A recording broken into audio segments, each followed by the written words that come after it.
It was a disaster at Boston College on Saturday night as Boston College was demolished by NC State. We're going to dive into all the ups and downs from a very depressing game and get into what happened and why it did. All of this and more on today's Locked On Boston College. You are Locked On Boston College, your daily podcast on the Boston College Eagles, part of the Locked On Podcast Network, your team every day.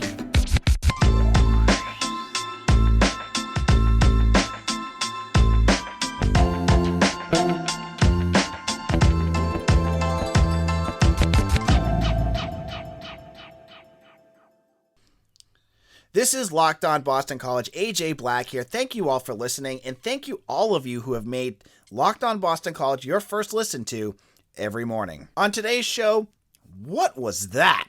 Boston College had every opportunity to beat NC State on Saturday. In the third quarter, it all went away, and BC loses their second game of the season. We're going to get into everything that went into this mess. We'll start here on Locked On Boston College. So, let's get into it. BC NC State. So I was at campus. I was in the press box. I got my chance to be in again. And let me first say, the fans, you rocked on Saturday. It was awesome to see everything. I mean, I got to campus around like 6 for a 7:30 game. I can't tailgate or anything because I'm in the press box. But the campus was insane. Fans everywhere. They had a band playing. There was music. People were having a great time. And then the game was started. And so, Jeff Hafley, he set the expectation that fans get in there early. They did, I think, for the most part. Students were awesome. BC and NC State, they start the game. Both teams trade off touchdowns. I'm like, wow, this is going to turn into a battle, a shootout. That's not really what happened. So after the first touchdown, both teams, they start playing field position battles. And, Grant Carlson has a great punt. You see some great running from Patrick Garwo. Even Dennis Grosel had a few good passes. But what we ended up seeing is both teams not being able to score. And Boston College had the opportunity to take an early lead, and they failed.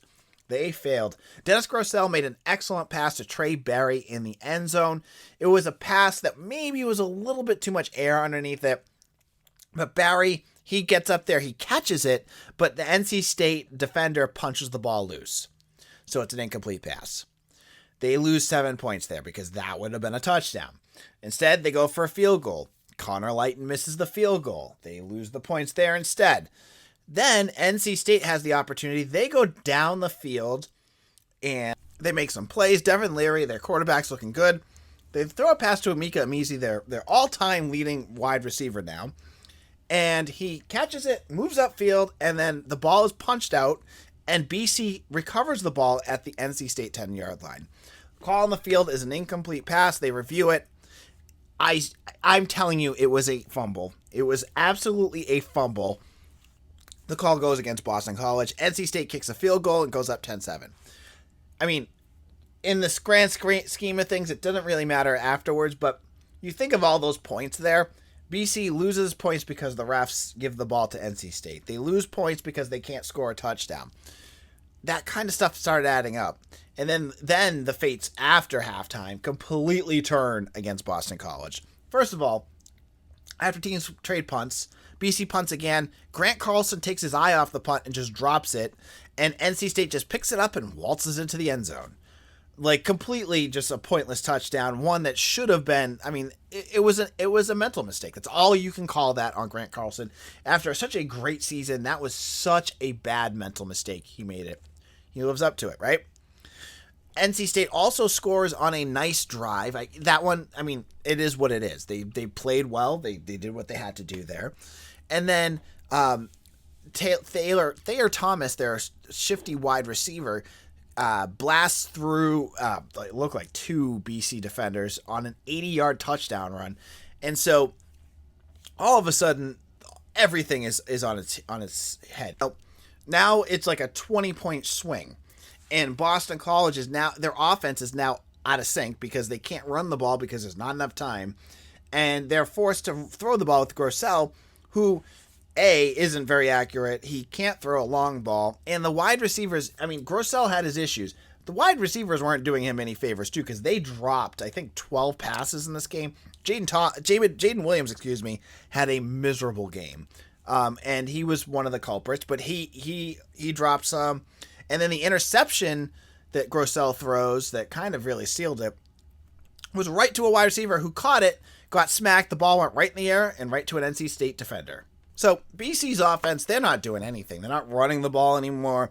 They're going 3 and out all over the place. Grossell just looks miserable. It's just a bad ending. And BC's down 31-7 going into the fourth quarter. Fourth quarter, I was sitting in the press box going, God, please just end, because it was just bad watching it. But BC does nothing. NC State ends up adding 2 more points on a safety on Peter Stair in the end zone. And then that was it. That was it for BC. It was a miserable game. It was fluky, and we'll talk about that, why some of it was fluky, but it was still bad. Like, there was no way of getting around it. It was a bad game. Bad on all 3 levels. It was bad at coaching. I was not a fan of some of the coaching decisions I talked about. How Frank Sagnetti kind of just got discombobulated. I thought the defense played okay, but those 2 big explosives they allowed, they let a 40-yard touchdown catch at the beginning of the game and an 80-yard one later. That was it. That's all it took. So BC's 4-2. It's a disappointing loss. Really puts back into perspective where this team is. But there's still a lot of room to talk about other things. And we're going to get into the offense in just a moment. With Mitch Wolf, we'll get into all the ups and downs and where that offense looked. But before we do that, PrizePicks is a leader in college sports daily fantasy. They offer more college football props than anyone in the world, and offers all the star players of the Power 5 as well as mid-major players you might not have even heard of. PrizePicks offers any prop you can think of, from yardage to touchdown and even interceptions thrown. PrizePicks even allows mixed entry sports entries, So you could take Chris Sale and Patrick Mahomes in the same entry. Use the award-winning app on both the App Store and Google Play. Entries can be made in 60 seconds or less, and it's easy to make withdrawals. So check out PrizePicks and use promo code LOCKEDON, or go to your App Store and download the app today. PrizePicks is daily fantasy made easy. This is Locked On Boston College. AJ Black here. Along with me, I have Mitch Wolf, and we're going to talk about Saturday's disaster against NC State. Mitch, how's it going? How you hanging in there? I know you went in as a fan. Yeah, I'm just going to apologize at first because my voice is a little hoarse from yelling. So apologize to people listening, but I'm going to do my best to fight through it. All right. So we were talking in the first segment. We kind of broke down everything that happened in the game. We're going to look into the 2 segments that I think that are important, the offense and the defense. We can add special teams in there too, because obviously that was very impactful in the game. Mitch, let's start with the offense. And my bosses have told me to talk about what people want to talk about. And it seems like one name is just popping up over and over and over and over and over and over again. And that is Dennis Grosel. Let's talk about Grossell. You watched the film back a second time. Let's hear about what your thoughts were about his performance. Right. So there's a lot that went into this. And the first thing I want to say is that the final score was a little deceptive as to how the game played out. Like, I've heard from a friend that somebody on Boston Sports Radio said something to the effect of, it looked more like BC High was playing NC State than actual BC, which I would quibble with, but it's Boston Sports Radio talking about BC. They probably didn't even watch the game, but I digress. Anyways, I don't think a ton of this was on Grossell. He had a lot of drops, namely from Jaden Williams, who didn't catch any of his targets. Trey Berry had drops, Zay Flowers had drops. And obviously there were still plays that Grossell left out there where he just didn't throw accurate balls. Amazingly, I don't think the offense is, they're still asking him to do too much. Like, they tried that deep shot to Flowers twice, and, they were more on target maybe than they have been, but he just can't hit him accurately and giving him a good chance to catch it. So, like, one was underthrown, so it got broken up, and the other one was just too far in front of him. So I don't understand why that play is still in the playbook, or why they're not telling him to, hey, hit the underneath receiver or hit somebody else. So that's just frustrating. I don't put a ton of this on Grossell because he was pretty good for the first half. And then in the second half, everything just kind of got away from BC with just some kind of fluky plays and how things went. So, like, the interception wasn't his fault. It got tipped in the air. I'm not putting that on him. So, it's still frustrating, but I don't put a ton of blame on his shoulders. So with Grossell, you saw what we saw, but the piece that you can talk away some of the things that he did, and I know some of it was still frustrating, and people need a scapegoat, and he's the easiest one to land at. My bigger issue, and people aren't getting there, is the run game. In the first half, you saw Patrick Garwo and Alex Sinkfield look strong. They were halfway said it in the press conference. They were both averaging 6 yards a carry. And then the second half, they rushed the ball, I think 6 times. And one of those was the safety by Peter Stair. Mm-hmm. So my bigger concern is BC had the bread and butter going. And then once a little thing goes against them, they just completely unglue and go against everything that was going for them. If you were Frank Signetti, I know there was like a huge swing in momentum there. Would you have abandoned the run like he did? I mean, so I think on those early drives, they still were trying to run the ball a little bit, and it just wasn't going anywhere. And I'm gonna have to watch it back because, in the first half, they were just clearing holes with ease the whole time. And then the second half, the holes weren't there. I just need to see, did NC State change how they were running their defense, or were they just playing better? So I'm not exactly sure what the case was there. I'll have to watch it again and, put a closer eye on that.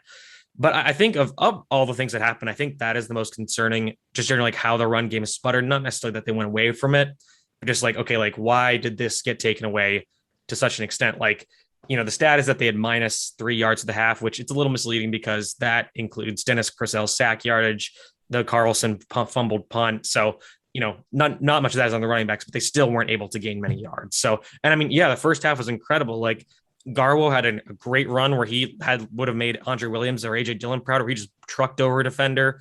Sinkfield ripped off some really nice plays where he saw some good cutback lanes and got upfield. So again, I was really impressed with the first half performance. I know NC State is a good defense, so that's part of it, but yeah, that's something I'm going to be looking into is why did the run game completely sputter out in the second half? And I everyone gives credit to Hafley, and I'm not here to bash him. I mean, I've seen people on social media, and some people need to just chill out, just breathe.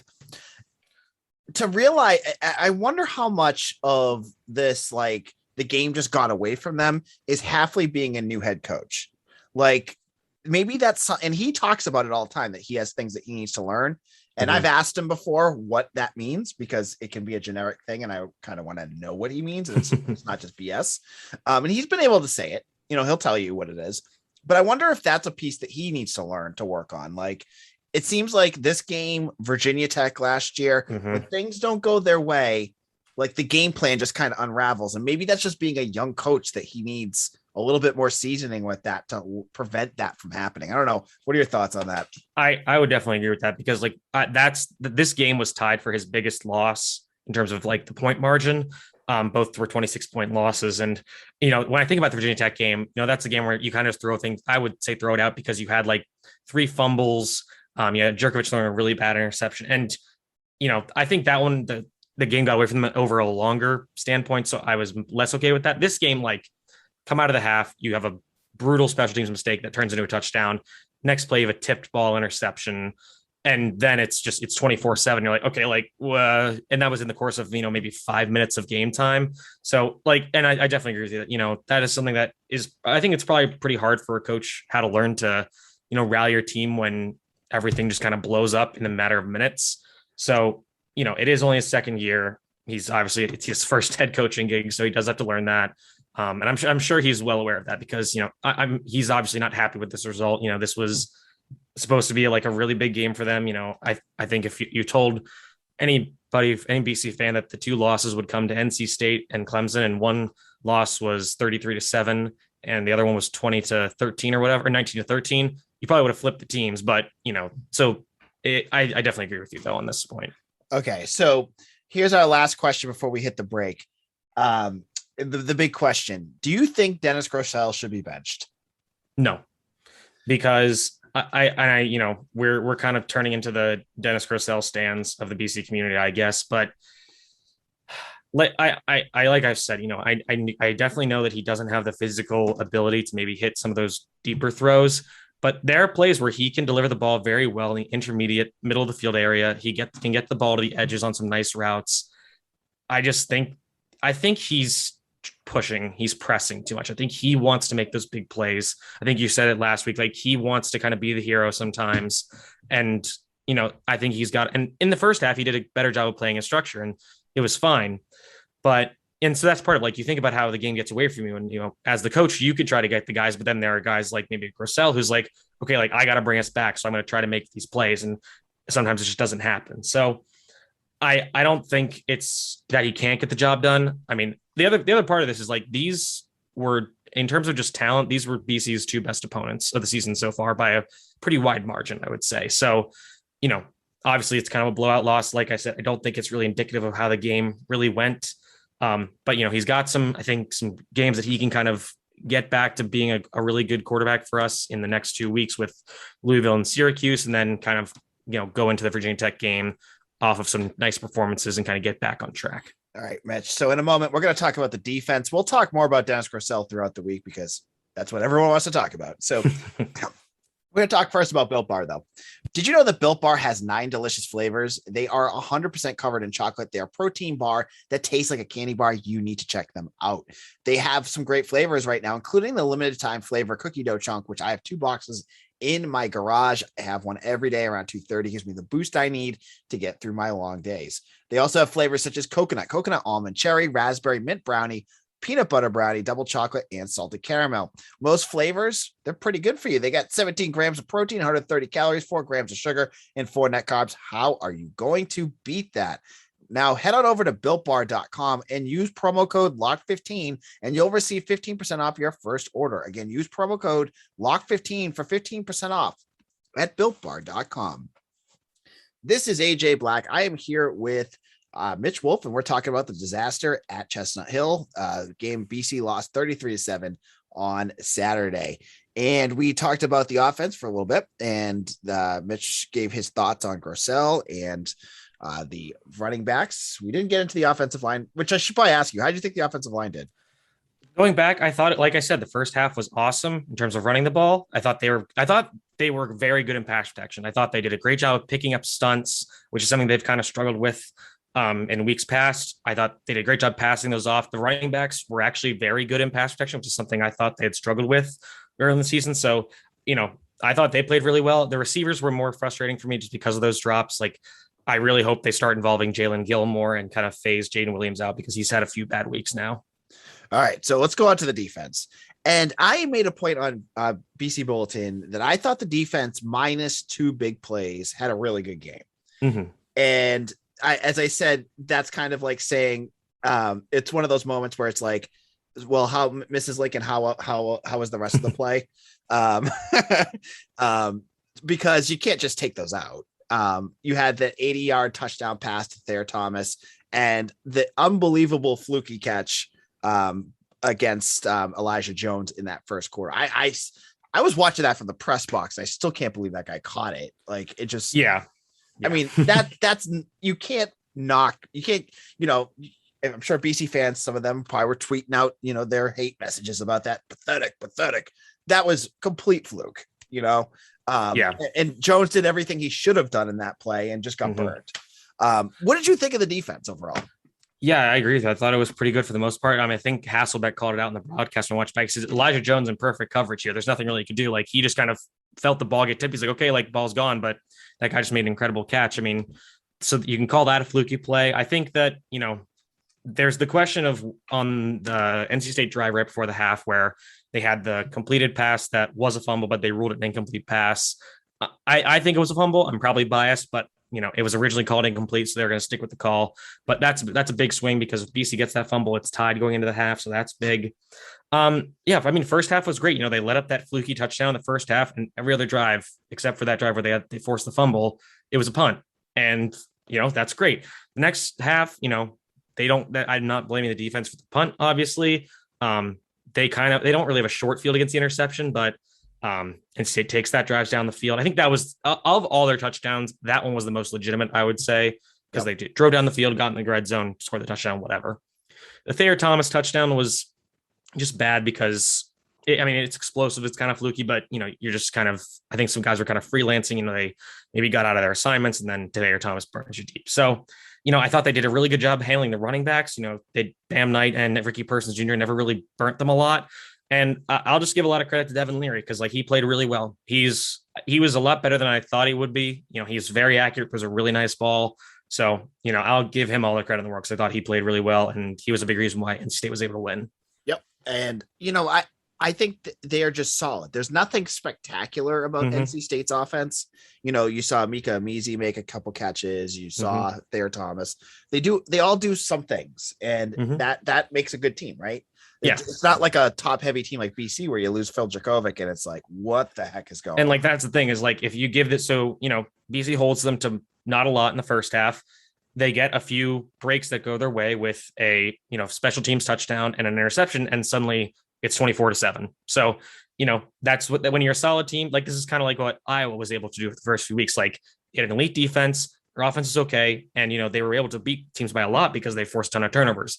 But when they don't get the turnovers, then their whole team kind of falls apart. So, that's kind of what I think we saw with NC State is when you have a solid team that gets a few breaks, they can have some really impressive wins. Yeah, and it seems like the game to circle now is going to be NC State and Wake Forest, I think. Two solid teams, and I don't at this point I had no clue who would win that game. I think I'd go with Wake Forest a little bit, but I'm not sure. Now with the defense, I thought the defensive line played pretty well too. I know they only got one sack, but I saw some good pressure up front. They seem to do a nice job of getting to Devin Leary at times. It just like last year, though, it seems like with that line, it's always just a step too late. They don't get the sack. What was your thoughts on the defensive line? Yeah, there were a few times where that happened. I thought Marcus Valdez played really well. He was my second star in my three stars article. He only played 22 snaps, but he had 3 tackles, a tackle for loss, a sack, a batted pass, and he pressured the QB a good bit, which was great. And what I was saying is that, if Marcus Valdez can just prove to be a consistent performer who can win his one-on-ones, then offenses are going to shift their focus towards eliminating him, which should theoretically open up better matchups for guys like Sheeta Salah, Brandon Barlow, and even some of the interior defensive rushers. And, I saw the defense try to run some more line games, some stunts and twists to try to get them open on pass rushes. And I thought relative to how they've been playing the last few weeks, I thought this was the defensive line's best performance. In terms of the other units, I thought they were mostly impressive. Again, I think the first half was where the game was really like competitive, and they did a really good job, forcing Leary to make some tight window throws, and he was able to do it sometimes. Other times he wasn't.